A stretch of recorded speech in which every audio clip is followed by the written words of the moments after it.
pulse through my hands, steals my body whole, caressing me like the wound can't help but swoon on you. Right around. Bottoms up, Monger Maniacs. It's the Beer Monger Sessions, everyone's favorite streaming podcast about breweries, craft beer, alternative sports, and of course, shenanigans. For the brewery, by the brewery. That's right, we are the Beer Monger Sessions, and we have a great show for you. I'm your host, Spartan Biscuit, and my co-host, the Duchess of Dunkel, Squiz, and the Big Daddy Barley Wine, Master Chief Monger, right here to take you through the show, and we have a huge guest. Matter of fact, we've got multiple guests today. Master Chief Monger, let's go ahead. Before I butcher things up, let's go ahead and just pass the baton on. Tell everybody who our guests are before we get into the Monger breakdown of what we've gotten into the last week. Well, we got Jason Davis with us. He's he works for the importer Total Beverage, and he's going to be here with a special guest straight out of Germany from Weihenstephan, from Munich actually. Weihenstephaner Brewery, because ER means that is the brewery from Weihenstephan, correct? Yes, it is. Matthias is going to be here with us as well. I might have just butchered that name. It was kind of, I've been practicing, but yeah, it was, it is what it is. So we will all get to learn how much German I don't know today. I try, but that's how it goes. But yeah, Weihenstephan, founded in 1040. I will be 70 years old when that brewery hits 1,000 years old, and I am going to it. That is 1,000 years old. 1,000 year old. It will be 1,000 years old. Like it in 21 years. It will be 1,000 years old. Yep. Wow. It's just barely older than you. Unbelievable. Just a little bit older than a me. Little bit. Yep. So I cannot wait. That's kind of my bucket list. I'm just gonna have to, start popping pills and getting on. Take some fish oil, dude. Yeah, he's talking Fish about oil. water pills. Yeah. Liver machines, iron lung, I don't know, but I'm going to make it to 70 so I can get there. Wow. Man, life goals. That's awesome, man. Now, let's talk a little bit about what we've gotten into the last couple, last week or so. I guess it's been a couple weeks. So, let's give a little rundown. Squiz, what have you got into? Anything fun? I don't Boring? know. Huh? I went to that Wolf's Ridge thing with you Yeah. last week. Yeah. You're wearing the T-shirt, I see. Yeah, that's right. Yeah. A little industry night. Shout out to Barley Hopsters and our boy Alex over there at Wolf Ridge. Yeah. Always a good time, and they were the host with the most. That's for sure. To hear the passion that Alex had for souring and over there at Wolf Ridge was fantastic. Yeah, it was pretty nice. Got to taste some really good beers. That Wolf Claw was amazing. I don't know if you tried it or not. Mm-hmm. The Rocky Road Stout was really tasty. That was really, really good. That was my beer chip. That was my first beer chip. Me too. Yeah. And then we went to sip afterwards. Oh yeah, that's right. I watched the Browns do horrible in the Monday Night Football game, as my brownies always do. Yeah. I would like to give one quick shout out to our boy Great Beer to Glory. He just wanted to say fuck the Yankees. All right.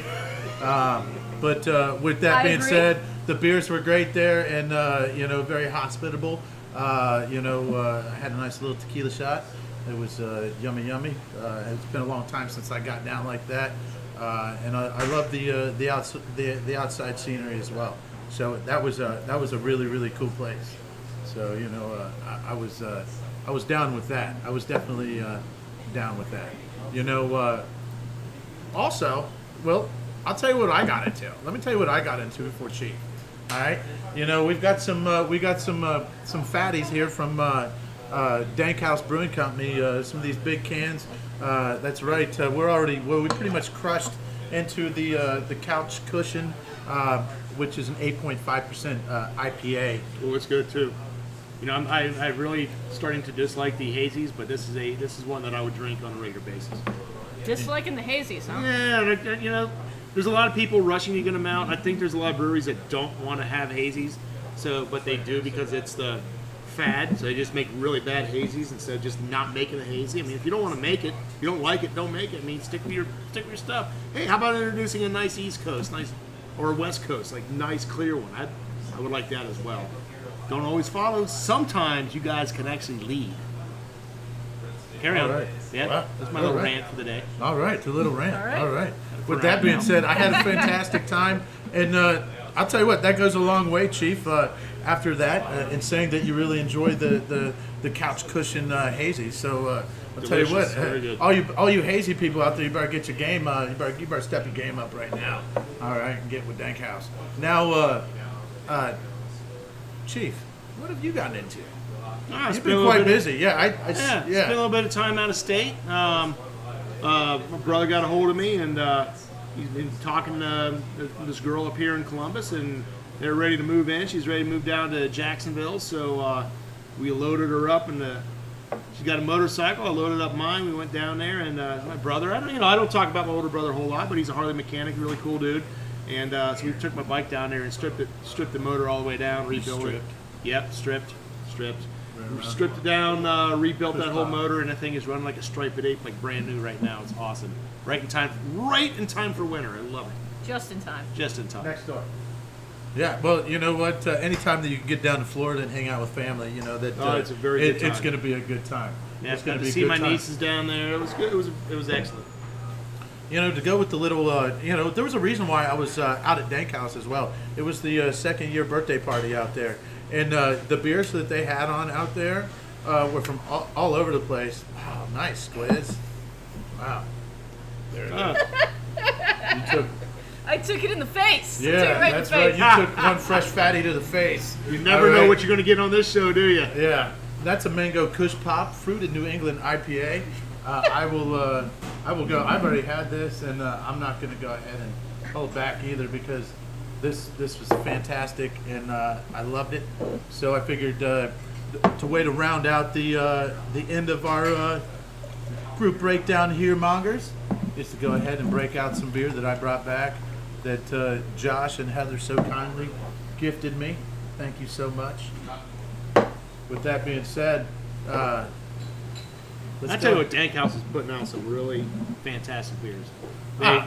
They're a cool brewery too, man. Their setup is nice. It's Atmosphere. They've got a compound. They've got more room to do events and stuff.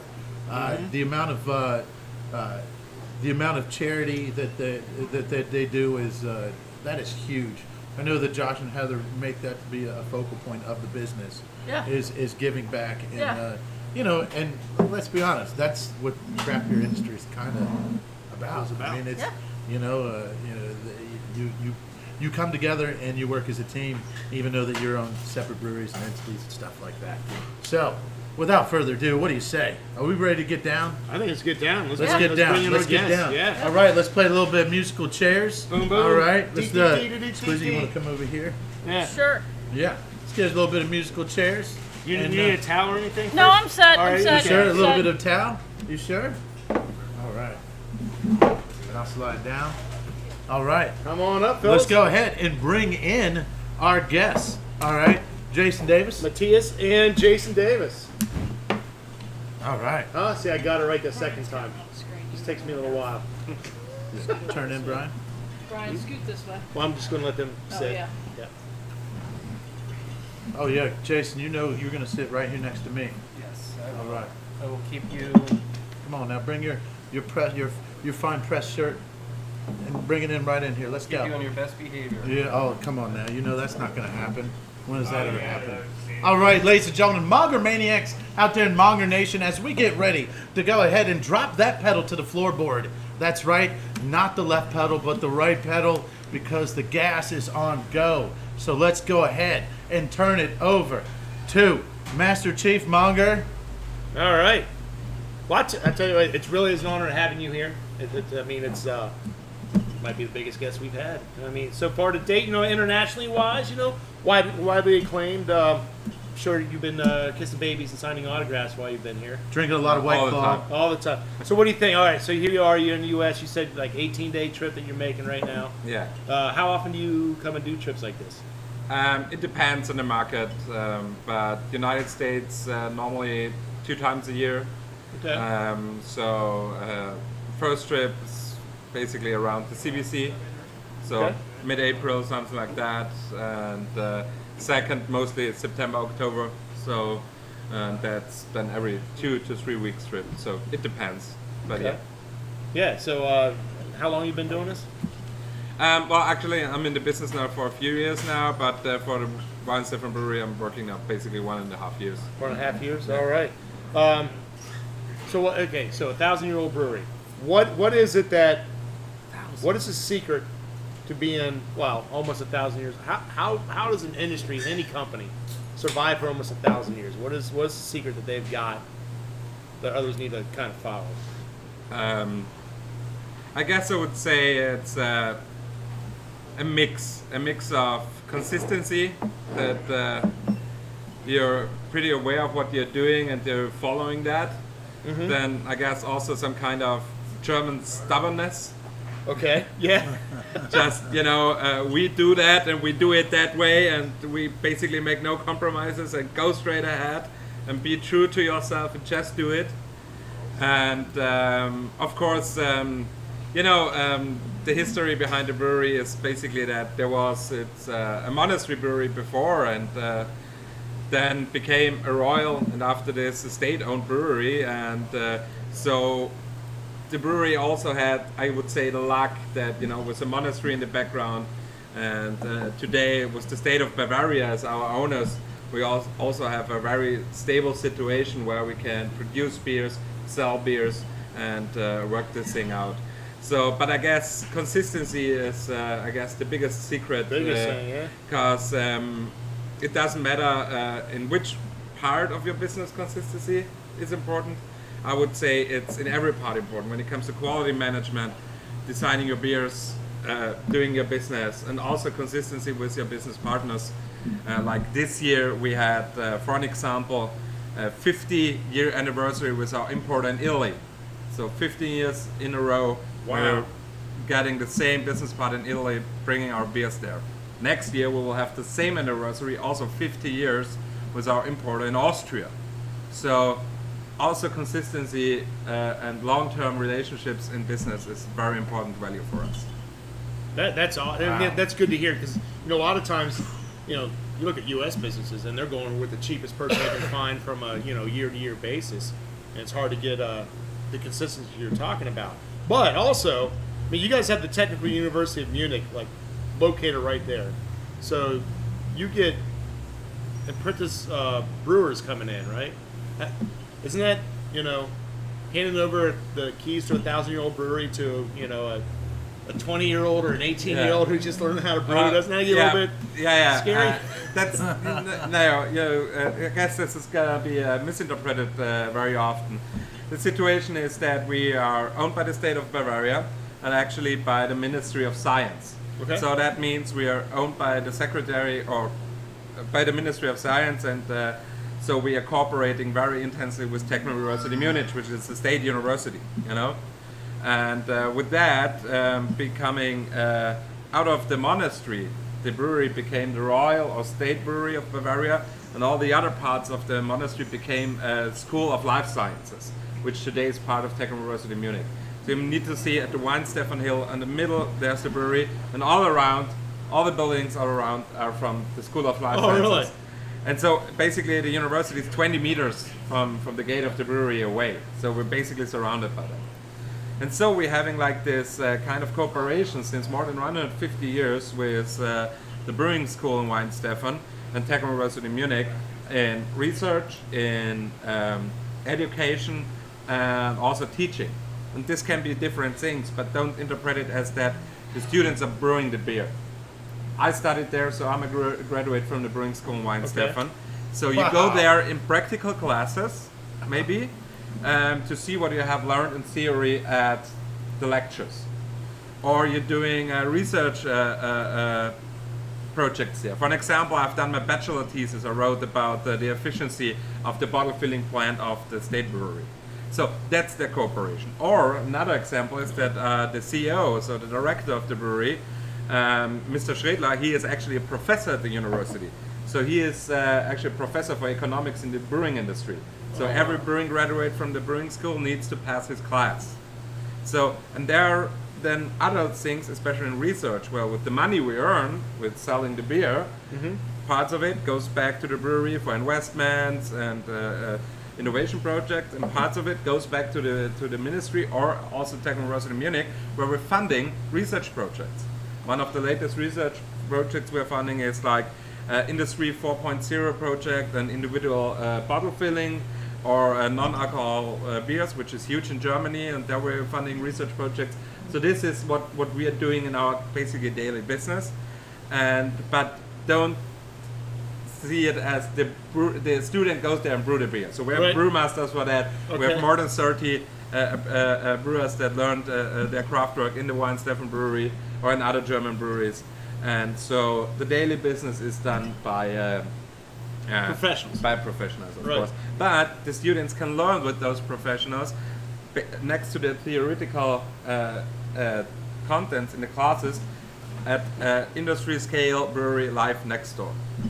That's crazy. Wow, that's One in a kind Yeah. situation worldwide. Yeah. And that's what makes us unique, and you can't copy that. right. Well, Yeah. Well, you need to do brewing in the university next to your brewery that you can like having the same advantage and the same thing that we can have. And we are very proud of that, and we try to support that. And we're happy to be part of the education of the young brewers. Yeah, well, I think that shows more like how serious brewing is taken in Germany compared to other places. I mean, the U.S. I think there's one school that does a little bit when it comes to education with brewing, but you don't see that Ohio State University here, which is I believe still the largest university in the U.S. And they don't do brewing classes. They might add a little bit to maybe to a chemistry class or something like that, but it's not looked at the same way that the Germans look at it. I mean, you look all the way down to like the Weihenstephan. I hope I pronounced that. Weihenstephan, So which is the purity law, and there's been all kinds of things that put out there. Anywhere from that's how serious the Germans take brewing to my understanding was it was put out during some of the wars that were going on, so it saved some of the grains and stuff that was being used. But really, it says that hops, barley, water, yeast is kind of in parentheses and kind of taken is what you use for brewing. How do you guys get different flavors and stuff out of your beers? Well, I guess it's the thing is Reinheitsgebot has been discussed a lot the last recent years, especially with craft beer movement, also like starting slowly in Germany, and also internationally it was always discussed. Is it necessary, whatever, and is it still something you need today? Well, in my personal opinion, I would say yes, because it's part of our culture. Maybe we are not able to brew kind of grape or whatever infused New England IPAs, I don't know, but that's not part of our beer culture. I think maybe it should be allowed for special brewers to do so. There is actually no law for that in Germany, but just to be fair, there should have been maybe some special restrictions that they can actually do it. In my personal opinion, would be fine. But the classic German beer should be brewed to the Reinheitsgebot, because this is our heritage and this is the tradition how we brew beer. And it was always those 4 ingredients, and it worked out very well so far. I guess German beers are worldwide known for a reason, because even maybe the beers are not that super fruity or super funky, maybe as a lot of beers I've drunk here in the United States. They're also very good and very great, but the thing is, that's our way of doing beer. And when it comes to the Reinheitsgebot, yes, it's basically both. So they want to keep the grains for, especially the wheat, for the bread production, especially in the Middle Ages or 15th, 16th century, was always a problem that the people, starvations and bad harvests all the time. And so the wheat needs to be saved for the bread production. And of course, the second reason was that a lot of people put therein some, herbs and spices that people, get hallucinations of, or even died because they put in there, blood of animals, whatever. Just they were trying everything to spice beers or make them better or whatever.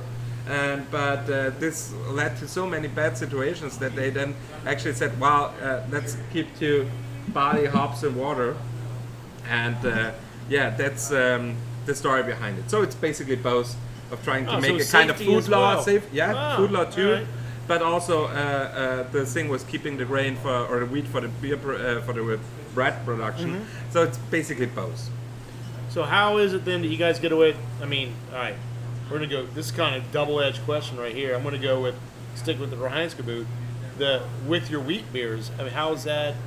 Is that like a different category then, or Yeah. how's that work? Okay. Yeah, that's another category. It's still Reinheitsgebot because it's just the 4 ingredients. But then in the 18th century, the Dukes of Bavaria then allowed to brew wheat beer for all who want to brew it. Till the 18th, 19th century, it was only allowed by some special breweries that got the special allowance by the Duke and the King of Bavaria. Yeah, it was kind of money thing at that point. Right, Because yeah. wheat beer was very popular because we were basically not allowed to brew it, and there were a few breweries who were allowed to brew it. And so for that special allowance, they paid a lot to the king or the duke of the area, and so they made money out of it. But then the barley beers over the time got better and better, and the people were more like drinking beers made from barley, and so wheat beer weren't the big thing anymore.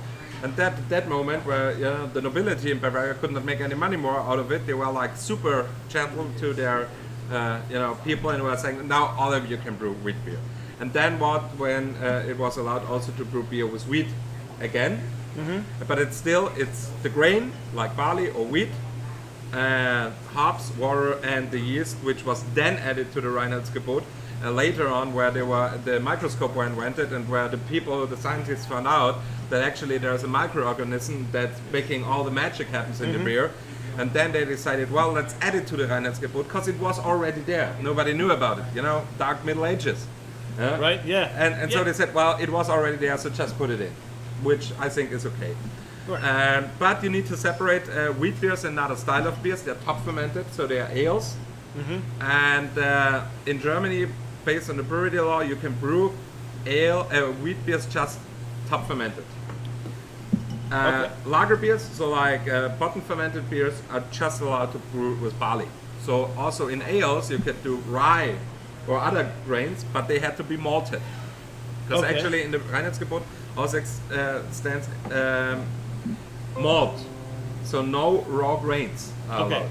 So you're not allowed to use raw grains, like when I want to brew a traditional stout, where you put raw oats. Oatmeal. Thank you, oatmeal into it. You're not allowed to do that in Germany because it must be malted grain.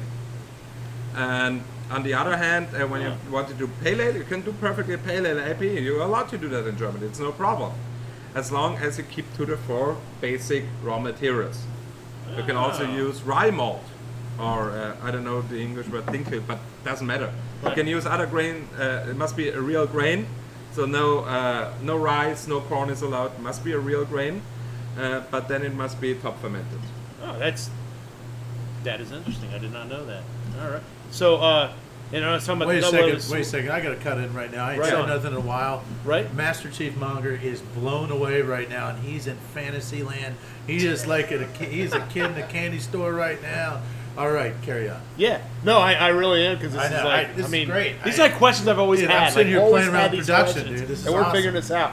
But, the consistency thing. So you guys just won World Beer Awards in London this year. You got silver for your Hefeweizen, Dunkel, and your Weissen Bach, the Vitus, and then you got gold on Crystal Weiss beer. So that's really 4 of, you got 6 core brands. They won 4 like big medals for 6 of their beers that they entered.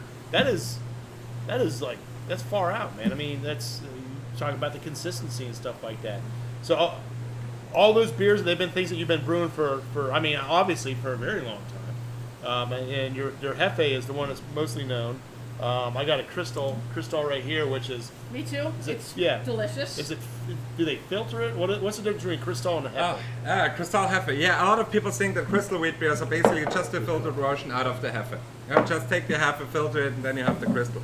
And that's actually not true. We have our own mash recipe, and we have our own combination of malts for the crystal. So we reduced the content of wheat malt here, basically to compared to the Hefe, because with the proteins you're getting with the wheat, so filter it's gonna be a pain in the ass.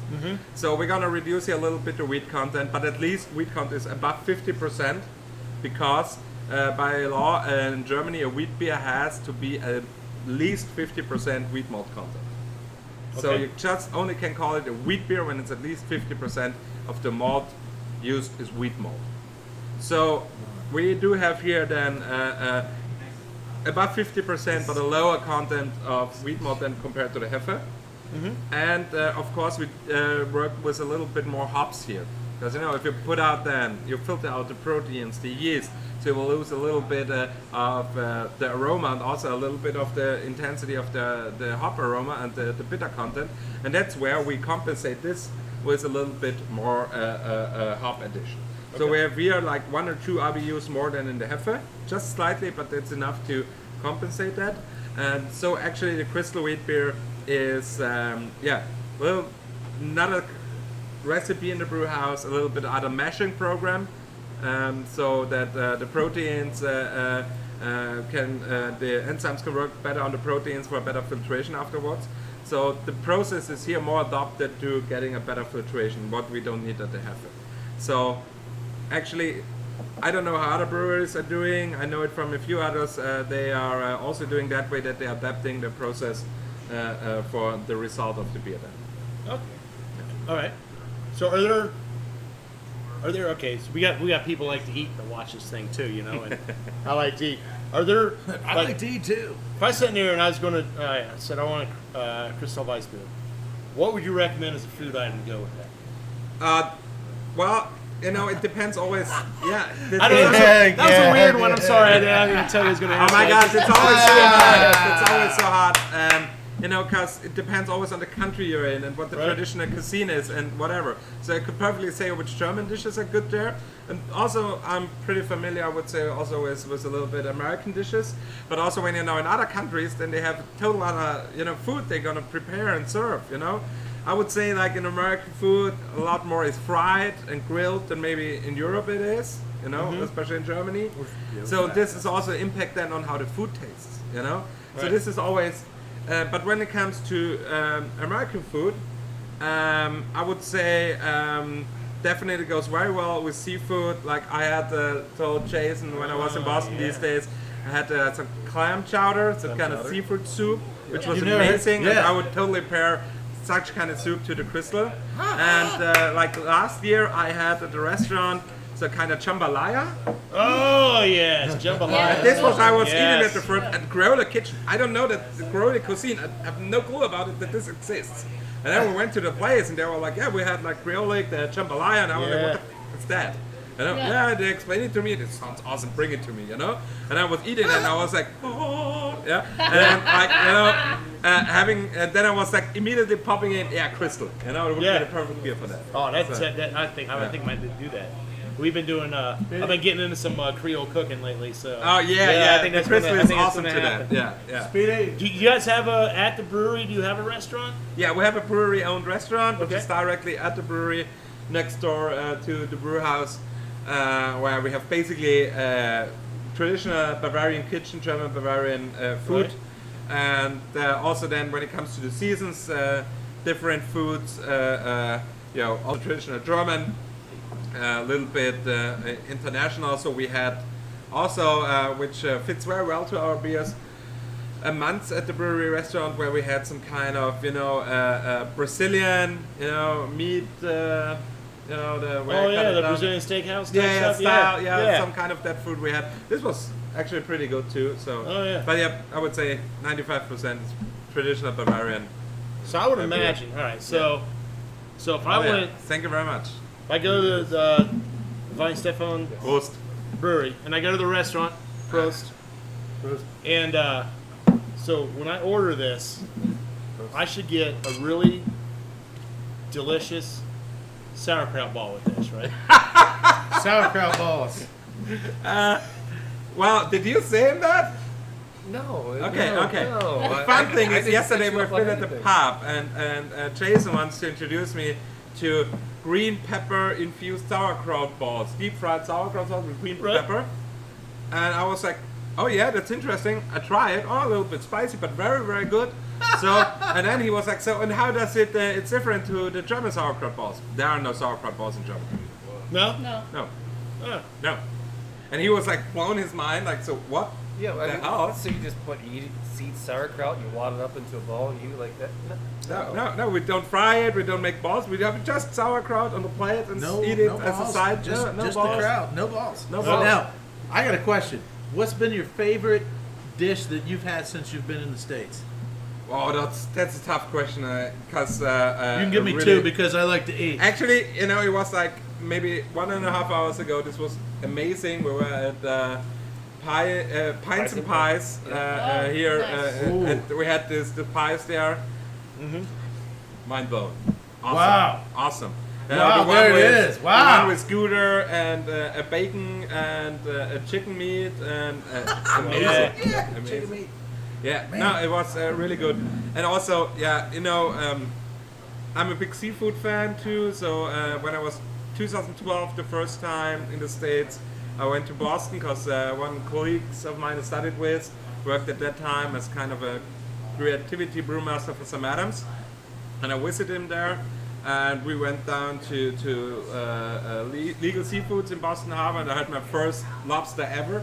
Ever? Ever. Nice. Never had a Really? lobster before. Oh, Amazing. man. Amazing. Yeah. And yeah, you know, some pretty great steaks in Denver. So, yeah, you guys. Denver does have great steaks. Oh, yeah. Yep. You know how to do steaks. So, Yes, we do.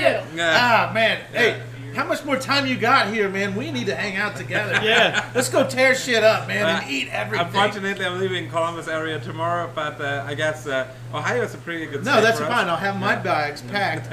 All right, I'll be right there next to plane with you, brother. Let's do it. Yeah. See, that's a question I've got. Jason Davis. I mean, let's ask, you know, when Yeah, Jason. when is because I'll tell you what, we can do Lost Up over there. When's Total Beverage going to send the beer mongers over to Europe? Go hang out in Munich. When does the statute of limitations expire on That hat? Spartan? None. I have none. I am clean. I am clean. I have. Yeah, I'm actually a good citizen. Completely good. 110% good. I've been tested. Tested?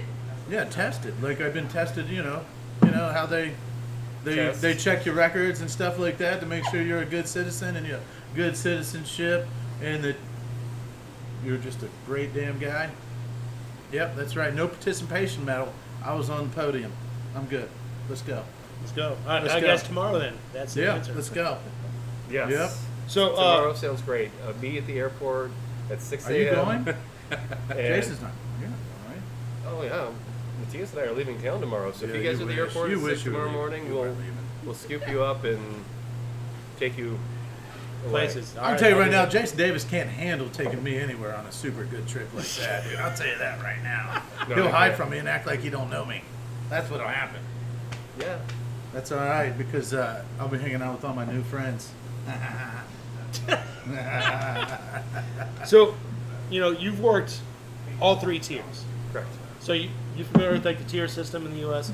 So you got the brewers and they brew the beer, and then they got to sell to the distributors who distribute the beer to us or to Barley Hopsters, I should say, the retailer, and then I guess you could say fourth tier we sell to the general public, to the customers. What would you say is which tier is most enjoyable? I guess. Yeah, there's aspects and attributes to each one. I loved bartending back in the day. Yeah. The engagement with the consumer. Also, quite frankly, I'm a character assassin, so getting to mess with them quite a bit. Working a wholesaler, the opportunity to be home, which on the supplier side you don't get. Jason, you got to speak the hell up a little bit, brother. Just a little bit more. Okay, I'm going to speak the hell up. Thank you, brother. So, working with the wholesaler gave you the opportunity to be home more with your family. But I really much enjoy the supplier side, and I've been very blessed to have worked with some amazing suppliers. The Grossman family in Sierra Nevada were absolutely fantastic with me. Never thought I'd ever leave that organization. Wow. Left there for an opportunity that unfortunately didn't really come to fruition, and then recently signing on with Total Beverage and the opportunity to align myself with these brands. I mean, I'm selling Weihenstephan. Okay. Yeah. Almost Okay. 1,000-year-old. Yeah. Yeah. I mean, are you kidding me? Yeah. Okay. the hell outta How many people can say they sold Lamborghinis and Porsches both in their career? I can. So it's pretty Nice. amazing experience. So what else? What else do you guys represent? What do you? Let's talk a little bit outside. Well, TBS. Throw a little bit of bone out there for. Yeah. TBS come on. represents a nice complement of wine, beers, and spirits. I'd rather stay more focused on Weihenstephan, but we do represent, in terms of Belgians, the DuPont family.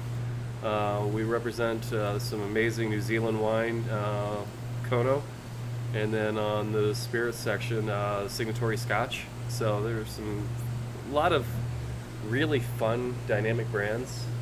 But most importantly, for what we're doing today and what we're here for is talking about Weihenstephan and how we're about to talk Weihenstephan. Yeah, and how We're going to do. All right, so it's time to do a little bit.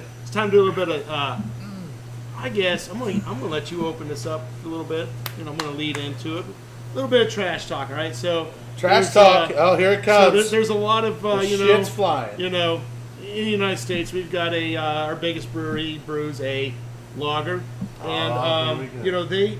they have a bunch of breweries around, but just their biggest brewery in the U.S.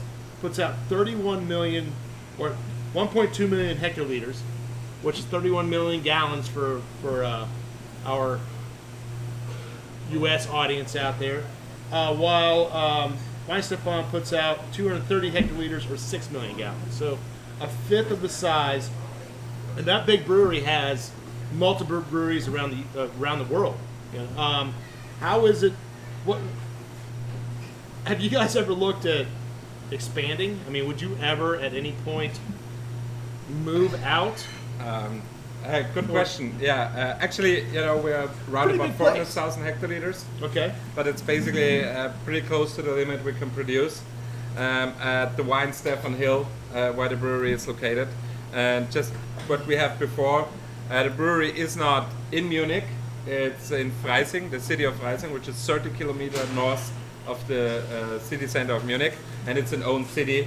I would say it's like here Delaware and Columbus. Okay. Basically the same, north of it, smaller town, 50,000 people. And Weihenstephan is part of the city, like I would say Brooklyn is part of New York City. you know? Right. Yep.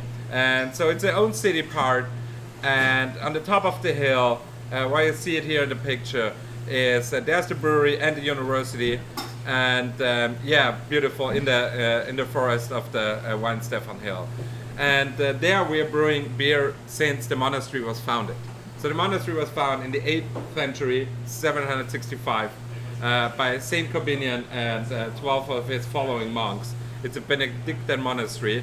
And since 1040 we got the right and the permission of the bishop of the diocese of the city of Freising to brew and sell the beer. And since then we are selling the beer out of the brewery from the hill. Okay. And this we're doing till today.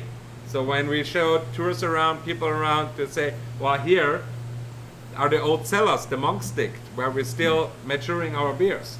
Here, that are the buildings where from leftovers from the monastery. Here is a small chapel, also a small leftover from the monastery. And so we have so many history there, and we want to be a real and very credible brand that we say we brewed there the beer nearly 1,000 years ago, and hopefully we'll do that in 1,000 years. So the thing is, we are so stick to this place, we would never move there. Not even like doing contract brewing or like putting on, just when it's 10 kilometers away. Then it would not be anymore out of Weihenstephan. Then it would be maybe beer that would wearing the label and the brand of being Weihenstephan, but it would not be Weihenstephan beer anymore. That would not make us that what we are and what we are representing. We are representing tradition, innovation with the cooperation with the university, and quality first. but German with quality. stubbornness. That's German hardcore. stubbornness. That's hardcore. That's hardcore shit right there. That's monger stuff right there, ladies and gentlemen. All you monger maniacs out there. Oh, I'm getting fired up right now, man. Woo! And that's basically the thing. We will not move there. We stick there, we brew there. And when we have the maximum of our capacity, we reach that, then there's no more beer. Period. Then it's time to figure out who deserves it, right? Yeah, then fight for it. Yeah, exactly. So you'd mentioned a couple countries. What countries? I mean, you guys all over the globe, or? Yeah, we're in 53 countries. So from North America to Australia, Asia, Middle East. The only continent we're not on right now is Africa. So, Antarctica? huh? You guys are in Antarctica? Africa. No, but are you in Antarctica?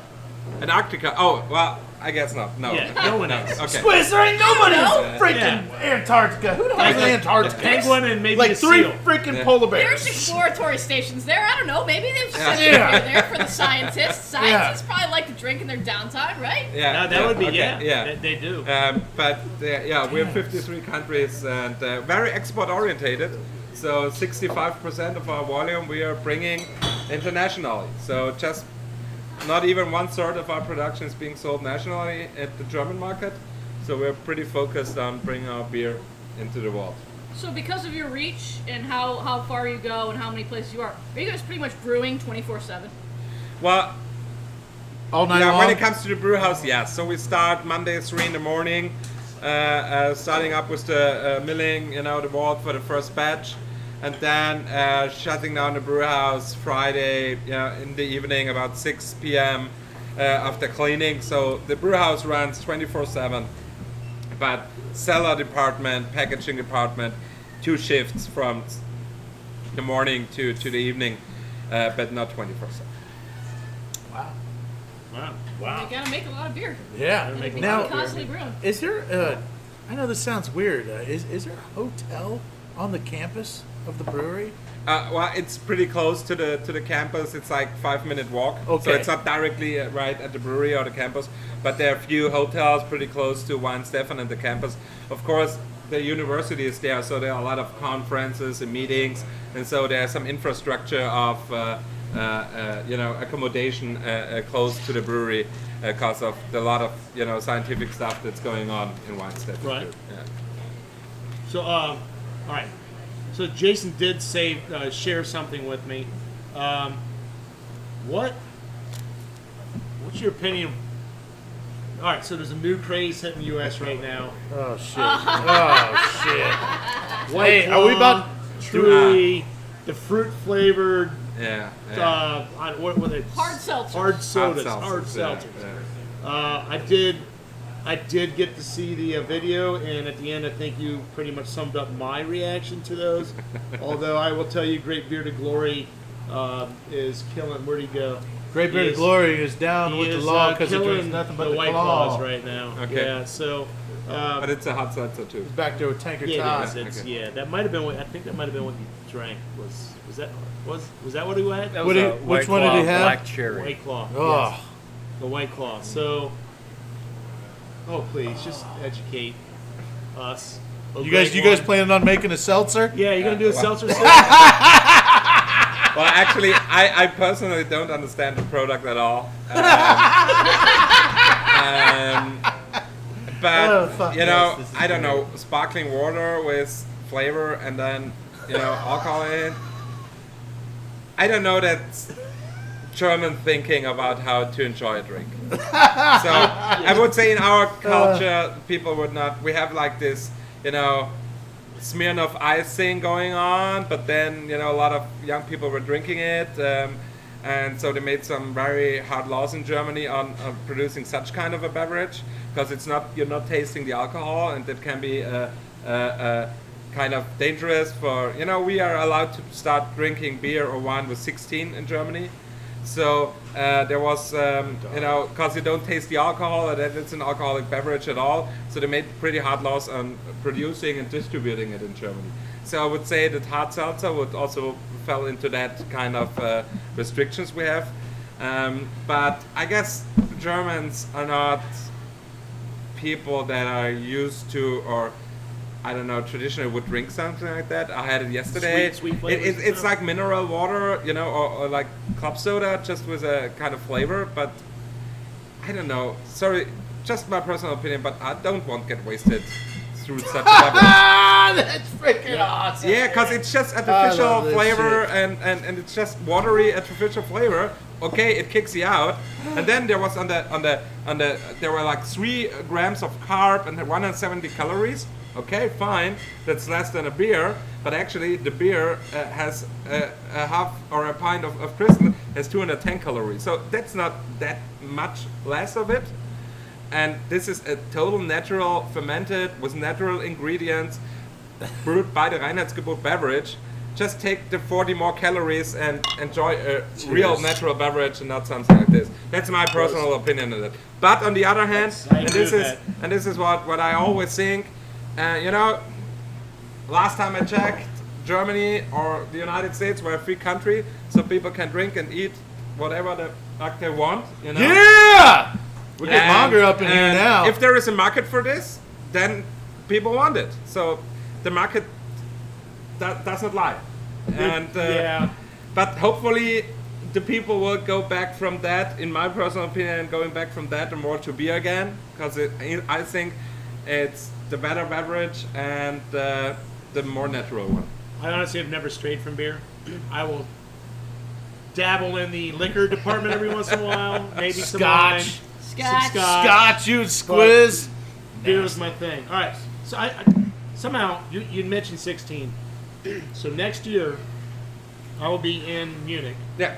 My son, who's just about to turn 16, he's 15 right now. He's in his second year of taking German at his high school. He's in German club.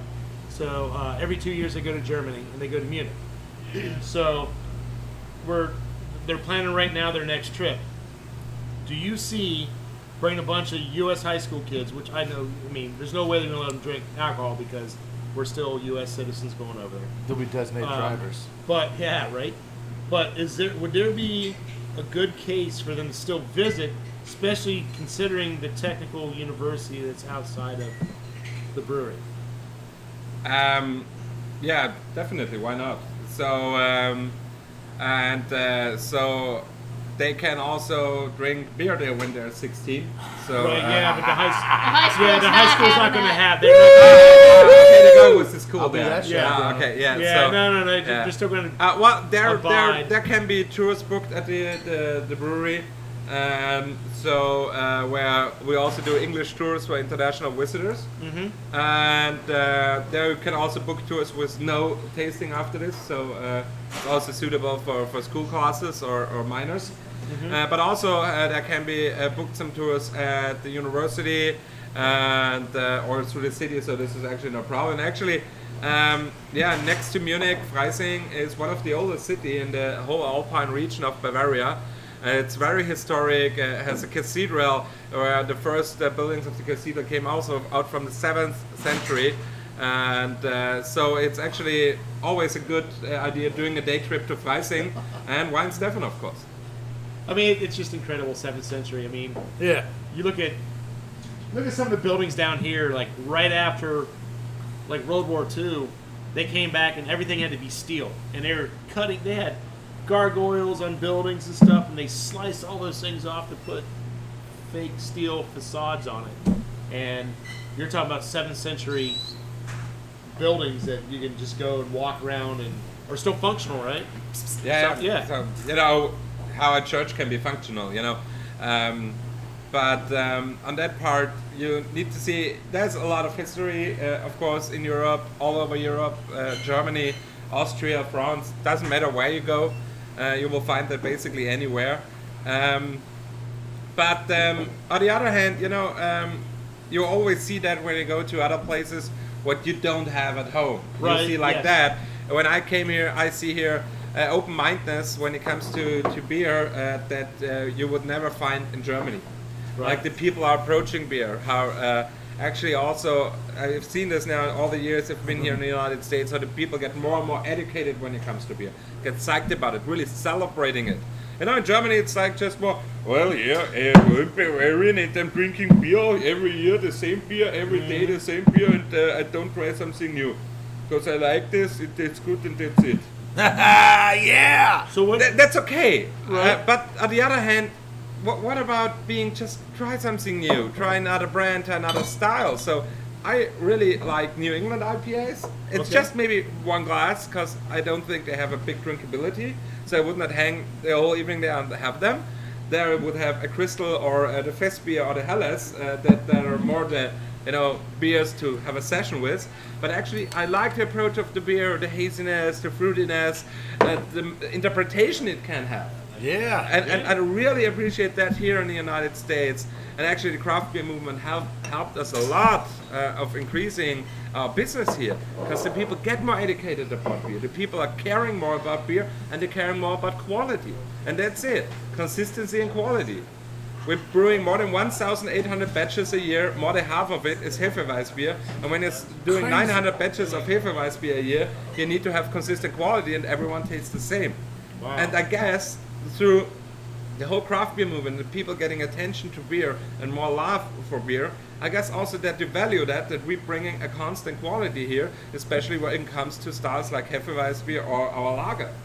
And this is what I really appreciate about of traveling here, talking to the people here, and also their side of view onto our beers. You know, we have like our German approach to that, and like, so yeah, okay, it has to be that. But always when American customers are like telling us why they love a special style of it, it's always a new side on the product, and this has amazed me. And well, this is something you have here, like this open-mindedness and this trying new things, and this is something I really appreciate here. Well, I mean, you've been around for 1,000 years, so something tells me you guys might have had something to do with it.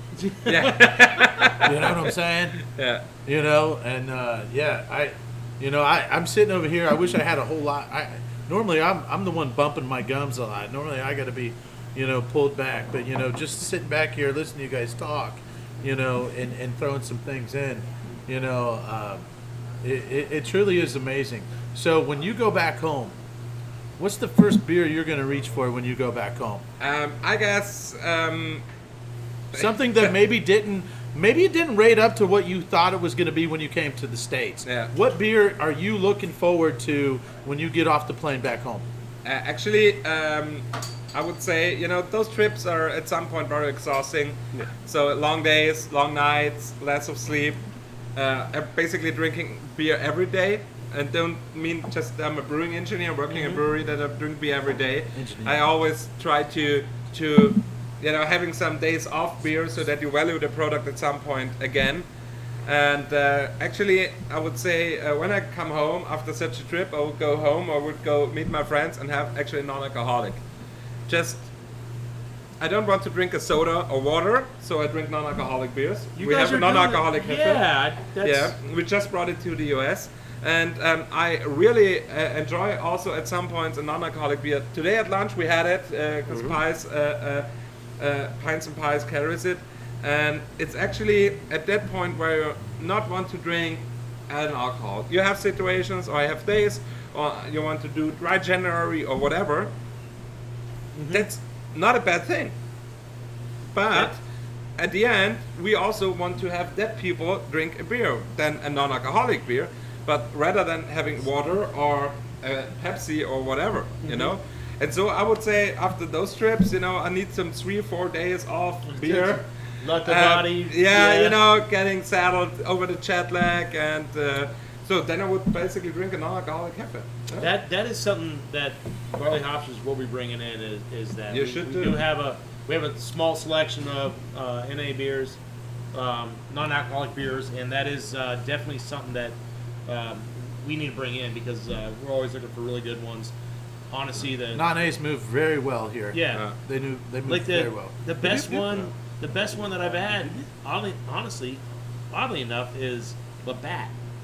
Labatt NA is Moves like crazy. It's very good. It moves like crazy. I'm really looking forward to this because I know there's no way you guys are going to put out one that doesn't taste awesome. Well, we try hard. Yeah. But when I would go home and I would drink not a non-A, I would say basically a Hefe. Yeah. And we call it Leberkäse. It's some kind of Bavarian snack.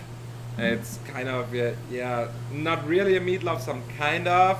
Kind of like a meatloaf? Yeah, kind of, but it's very special Bavarian. When you're next time in Bavaria, try Leberkäse. Yeah. All right. And then you put it in a bun and some sweet mustard on it. And this is like my most favorite Bavarian snack because it's just easy and it tastes good, but it's also so typical Bavarian that first I got off the plane, I go to the store at the Munich airport and get a Leberkäse of this. Yeah. And there was this story, I've been for 1 week in Korea and it's amazing there. And I love Korea. yeah, it's amazing. Great Love people, great market for us. They love beer. But I must say, we had some places where they had like so intensely sharp food, and I'm pretty sensitive on that. And so intense in spices and hotness, yeah, that it was too much for me. Because I'm really sensitive on that. But I only ate okay. on base So when I was there. I could not enjoy it that much as I would love to. And then I came back from the trip and I was like, the first thing I did went directly to the store to Leberkäse. Then I go to the cab, ate one at the way to the cab. Second one, I was sitting there in the back and I was just, oh sorry man, can I eat it here? And I was looking at me and sees my face. Well, I was like, yo brother, eat it, do it. It seems like Thank you God need it. for a And I was while. like, yes, thank you. Thanks God I'm home. Yeah. So Korea's a good market for you. Yeah, absolutely. Top 10 Sergeant? international market. Hey, Sergeant Sanders, right there. You better be drinking this in Korea when you go over there in 6 Yeah. months. You better be doing that, buddy. Yeah, you have a guy in Korea? I got guys going over there. Go yeah. to Thirsty Monks. It's a chain of 13 or 14 beer pubs, just Weihenstephaner beers all over Korea, mostly in Seoul, but also in the south. All right. There you get nearly all Weihenstephaner beers on draft, perfectly poured, with great kind of fusion cuisine of Korean, German, American food. So Oh my we do a lot God. of All right. frying stuff there. Yeah. So I guess as American you will appreciate that. Come on, That's Rob. up. Right Thirsty up your alley, Monks, buddy. Thirsty Monks in Seoul. Yeah. Well, I would write that Thirsty Monk. Thirsty Monks, All yeah. right. I will. You know, Rob, I'm sending that to you. I mean, how many times has Rob been to Korea? Third Third time getting time. stationed over there. Third He's time deployed round. there? Yeah, he's getting deployed there. Yeah, he's doing workups right now. Okay. Fantastic duty station, by the way. Well, I mean, he was going to go to Kuwait. He's like, oh my God, they just changed my orders to Korea. Thank God. Yeah, So- that would definitely Yep. that definitely would have sucked. Now, so how many? So you're leaving tomorrow, correct? From the Columbus area, yeah. All right. Now, are you staying in the States? You going somewhere different? You going home? Yeah, I'm going to Cleveland. You're flying to Cleveland? No, we're going up there with the car. Gonna meet with actually one of our very loved customers here in Ohio. With the Winking Lizard Group, with John Lane. He's doing a show tomorrow where we are doing very well in his restaurant and his bars. And after this, I'm going to New York City, meeting there some customers, doing some trainings with distributors. What I'm also do a lot, tastings, new products, history, whatever. So what I can teach them, what they want to know from me. And then after New York, I'm going for 2 days to Atlanta. We have also a big account there. It's a beer garden doing Oktoberfest. We have Simone Kegs to tap on, and 2 days of more kind of fun event. Then at the end of the trip, more just showing up, showing some love to the people there, and to a great account, a great customer. And then on Monday next week, I'm allowed to go home. Yeah. I don't know if you noticed or not. You talk about the fest beer. We just blew it, right? Yeah. Yep. Yep. It is gone. It is Yeah. out. It's now. Oh. Gone. We just blew Yeah. it. We just blew it. Sorry. Yeah. You're this close. Sorry Yeah. for selling your beer. If we had done this a week Oh, ago, well, we'd have yeah. had 2 year beers on, but they blow it every time we put them on. We just went through 2 kegs. Hey, Chief, it's not very often that we get to do a little bit something different on the show with the Bottle Shop Speedy beer that's moving. So, brother, I'm gonna brother, I'll tell you what. Get I'm on gonna over ask here. you to step out because it's time for everybody out there in Monger Nation. Monger Nation, everybody, right now. It's a live virgin. Did I say virgin or version?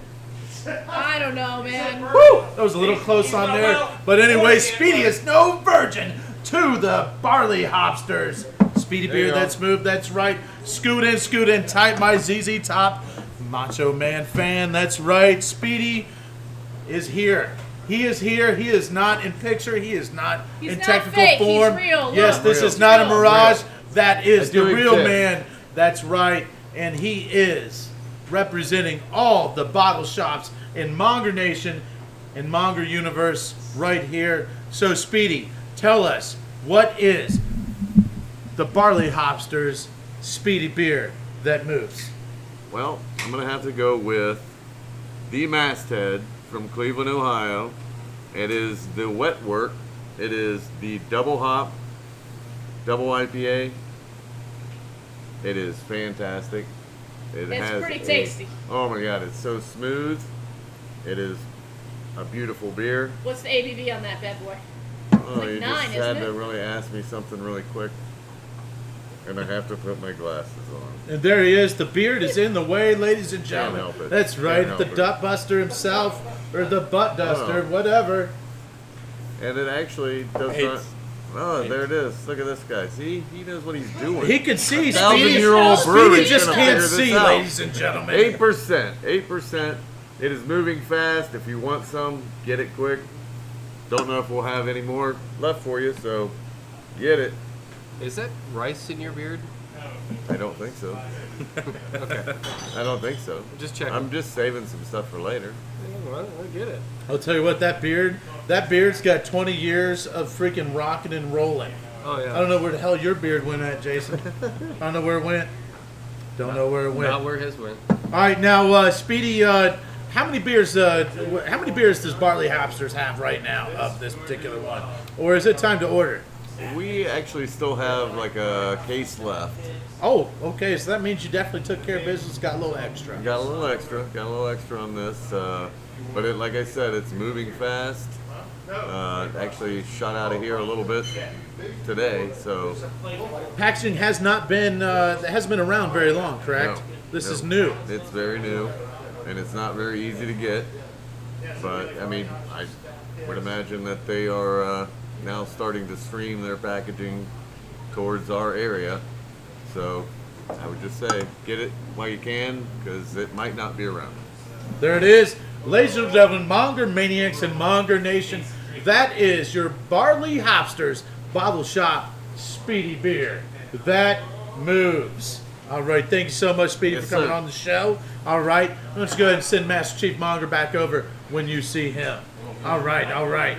Now, wow, man, this has been a great show. Jason, is there anything you want to talk about a little bit more? How many places have you been since Matthias has been here? Matthias. I think we're. I'm doing a good job fucking your name up, dude. I think it's the 10th or 11th account we've been in so far in the Yeah, I last day and a guess half. Yeah, so we're in a form of a breakneck pace right now. All right, Matthias, I just want to make sure that everybody out there in Monger Nation and Monger Country and everything knows, Monger Universe knows that I want you to be the best one. When you come to Ohio, I want you to think Monger. All right? I want you to dream Monger. I want you to drink Monger. Everything you think about when you come to Ohio needs to be Monger, brother, because one of these days, Monger Nation's coming to Germany. Yeah, baby, that's what I want. That's right. We need to do our world tour. Hey. Now, if we made it over there, would we be able to do a show? Well, maybe. Are we a little messed up? Are we okay? We're not. I don't drink no White Claw. I don't drink White Claw. Better for you. Yeah, But yeah. it isn't like a monastery, so maybe we might, step outside. I'm Catholic. Does that count? Sure, maybe. We're I don't really think big so. drinkers. No, you know what? They're the biggest drinkers out there. Hey, man. I'm just kidding. All right. Now, Master Chief Monger, any last questions for our guest here today? I think I really have got most of them. I mean, the only one I had was beer, but you mentioned you're really getting into the New England IPAs right now. No, I think I'm really good. I mean, I got the amount of questions that. Yeah, I know it's annoying, isn't it? I keep trying to turn the thing off and refuses to listen to me. I have tried to several times. It won't do it. Anyhow, no, I think I'm good. I hope you had a good time on the show. I really enjoyed talking to you, and I know there was just a ton of questions that there's always been rumors about answers. You never really get it from the source. I think talking to you, we got some answers from the source, and I tell you what, man, I am really looking forward to next year when I go over. I'm going to look you up and we'll let you know I'm there. Because I'm not going as a chaperone. Oh, no, what? When do you go over there? Oh, yeah. I mean, I'll go for a chaperone, but I get time off. No. You're not going as They a- hire, they got their own chaperones. Wait, you're Oh, not well, I'm going not as going a to the chaperone? chaperone. No, when the whole thing's done, You're we're going. not going as a chaperone? No. Oh. No. So when it's done, the way the school hooks up, they've got a professional service that does all that stuff for them. All I got to do, I don't even have to really be there, but we're going to be there because when it's done, we're hitting other places. Doing We're going to go. another- Hey. yeah. Oh yeah, we're going to do Spain because we're already going to be over there. Oh no! I'm not going all those places. I'm not asking you to I enjoy think I'm you my staying at might family. Matthias's house. I'm staying at Matthias's house. We're Yeah. gonna freaking. I'm not asking you to enjoy We're my gonna family. tear shit up. I Yeah. don't think you It'll were be invited, fun. but Yeah, no, honestly, I know. Yeah, you're not invited I'll be- all the way. No, I know that's fine. That's why I You're not invited gonna myself. stay with me. No, Yeah. no. Yeah. I don't want to go to all those other places. Good. I'm Miss Monger good. wouldn't like it. I've been around the world. Mrs. Monger would be very angry with me. Matter of fact, tell Mrs. Monger I'm going. We have to throw you in the There, trunk. yeah, tell her I'm you have going. to be in the trunk. I'm going. Spain That's is fine. rad, though. I've rode in the Spain is trunk rad. before. I don't mind. It's cheaper, half off. Ladies and gentlemen, Monger Maniacs and Monger Nation, it's that time. That's right, it's that time for last call for alcohol. It's time to go. It's time to go because if we just keep on going, we're not going to remember the show. All right? So, with that last call, alcohol, Matthias. Did I say it right? Yes, you did. Damn, finally. It took me an hour to do it. But Matthias, let all of our Monger Maniacs out there and Monger Nation all around the world know what last 30 seconds plug about the brewing company that you love so much and all the fun that you guys do in Germany. Well, yeah, thanks for having me on the show. It was a pleasure. Very unique situation for me. I've never been on something like that before. Right? So, yeah, That's what Monger I'm Nation, looking for, what's up? baby. The thing is, just basically, for me as a brewer, it's an honor to work for the World Service Brewery, of course. I studied in Weihenstephan, I graduated there at the Brewing University, and now got hired from the World Service Brewery, who is like in the neighborhood. It's an honor, and to represent the brewery worldwide, especially here in the United States, where craft beer and the whole beer movement made so many steps towards the right direction in the last 20, 30 years. It's great, and more and more people are going to appreciate good beers, and I hope at some point you out there will also appreciate our beers, our Hefe. You maybe already tried, but we're coming out with new beers like this year, our NA. Don't be screwed about this. NAs can be great beers, great alternatives when you need to drive or whatever, so try them out. And of course our Keller beer, 1516 Hazy Lager, brought this year to the United States, back after 2016, first time. Oh, wow. Yeah, so try them and hope you like them, but also be curious and stay focused, and yeah, good quality always wins. Thank you. Thank you. Wow. Very, very nice. Last call for alcohol. Wow. With that said, let's go. Jason Davis, what do you got, brother? What do you got, Jason Davis? In terms of my closing statement, Yeah. no, Chris Wooten, Your Honor, is a fine young man, and he apologizes to the court for all of his transgressions, especially with the aardvark, and he promises to never again steal any form of county or state-owned property. We throw ourselves on your mercy, and hopefully you won't put him back in the clink. Thank you. All right. And I wouldn't expected anything different from Jason Davis on Last Call from Alcohol. Because I'm going to tell you right now, he knows what he's about to get when we go off air, baby. Woo! Yeah! All right. Yeah. All right, last call for Alcohol. Master Chief Monger, you've been freaking play-by-play all day. What do you got? Last call for Alcohol. I gotta say, it's been an absolute honor. The one thing we failed to mention, I'm gonna put it out right there. You're one of 7 official Oktoberfest breweries, correct? No. We're not on Oktoberfest. You're just not. Munich breweries. We're not in Munich. Oh, so We're you don't not get a counted? I Oktoberfest. always thought you did. No, we're not. And that's not a big problem for us. No, stump the Clearly chief. that's not a huge thing Yep. for them. Stump the chief. I It got finally stumped happened. there. It I finally tell you happened. what, though, I'll drink that fest beer because that was going to be my thing. Is why it's called fest beer, not Oktoberfest Yeah, beer. because we're not because it has to be on called Oktoberfest. fest beer. We have our own All right, you go. you get a reprieve. Volksfest in the city of Oh, I Weissing. knew. Yeah. Yeah. With a big tent and going all the celebration, but just reduce all the tourists and wannabes who go to Oktoberfest. Just put in the locals who love beer and to celebrate the very way. Next That's time how I go, it I will truly be should there be. for it. Absolutely, I will be there for it. Thanks for coming on. Glad we got that one knocked out real quick because that could have been like a longer conversation. Glad it we did. got into that quickly. Thank you very much for being here. It was a pleasure meeting you. Absolutely. Thanks for setting this up. All right.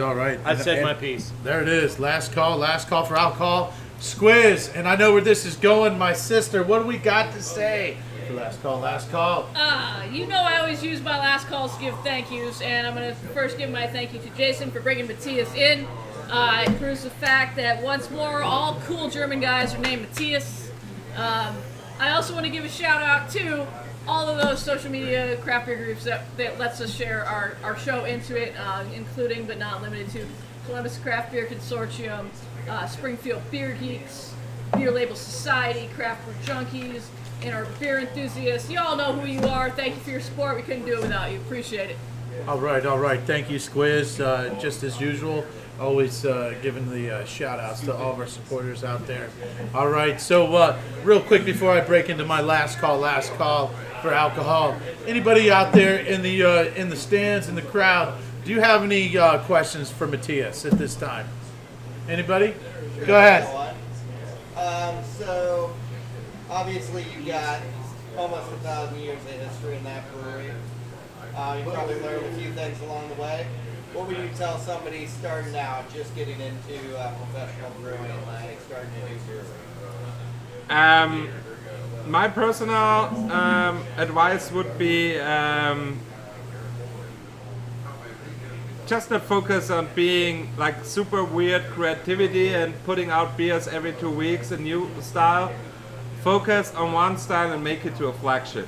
That people know you for that people appreciate you for that they're coming back for you because that one style you're doing very, very good. You're doing that like iconic for you and your brand, and find it what defines you as a brewery and focus on the quality. Because I guess like always rotation styles and not standing for something, I guess maybe it will work and maybe now it's pretty trendy, but I think this will also go away. And I guess with our experience, it's like try to be consistency and try to be yourself. And when it's to be yourself that are like brewing every time another beer, then maybe that's. But I think a brewery is something that should have something where it stands for, and I guess a flagship product, like have Sierra Nevada with the Pale Ale. Let's have other breweries who stand for one iconic beer. Pale 31 for Firestone Walker, for an example. So there are a few out there who have this iconic beers, and I think that's something people should consider when they do that. OTG Brewing Company, Sophia. Wow. Huh? Yeah. How about that? Yeah. Focus on one, make it great. Word to that. Any other questions out there? All right, William. So the question was how many beer we're gonna sell to the United States. We are doing like 65% of our volume is export, and from those 65%, like 1/4 roundabout is United States. United States are our biggest export market, followed by Italy and Austria. But yeah, it's by far the number one, so very important for us, and that's why we also take care of the market a lot. So we, my boss and me, which is the VP sales export of the brewery, we're here like we put it together like 5 to 6 times a year, because we want to be real. We want to be out there on shows, at the accounts, with customers, at festivals, because we want to be real. We just not want to be a logo from somewhere in Germany and the people, yeah, I know that name and logo, and the beer is okay. We want to be real, and that's why I'm here, and that's why we're coming back. All right. Hey, and a shout out to William. Way to ask that question in German, man. Yeah, that's hardcore. That's our resident craft beer connoisseur from Ohio Wesleyan University, getting that great education right here in downtown Delaware, Ohio, the short north of the north, baby. Hey, great questions, guys. I really appreciate it. Any more questions out there? All right, man. That's great. One in English, one in German. 50-50, man. That's what I'm talking about. Ladies and gentlemen, last call for alcohol. We are the Beer Monger Sessions. I am Spartan Biscuit, Squiz, and Master Chief Monger. Everyone's favorite streaming podcast about breweries, craft beer, alternative sports, and of course, Shenanigans. For the brewery, by the brewery, we are the Beer Monger Sessions. We'll cheers you later. Prost! Whoop, whoop.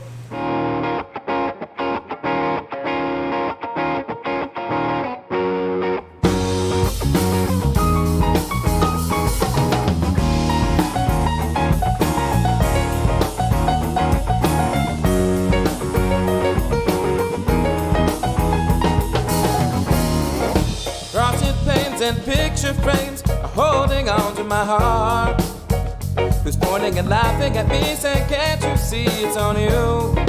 Turning my adversity into something so small. Ain't always easy, but baby, you've helped me let me pull through. Oh, yeah.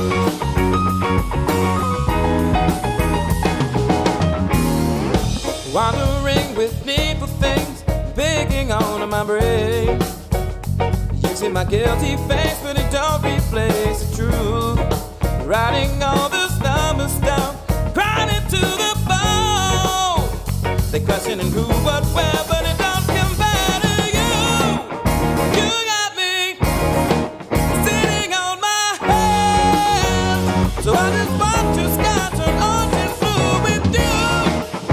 You got me spinning on my hands, but I don't mind to keep me waiting, waiting on you, waiting on you.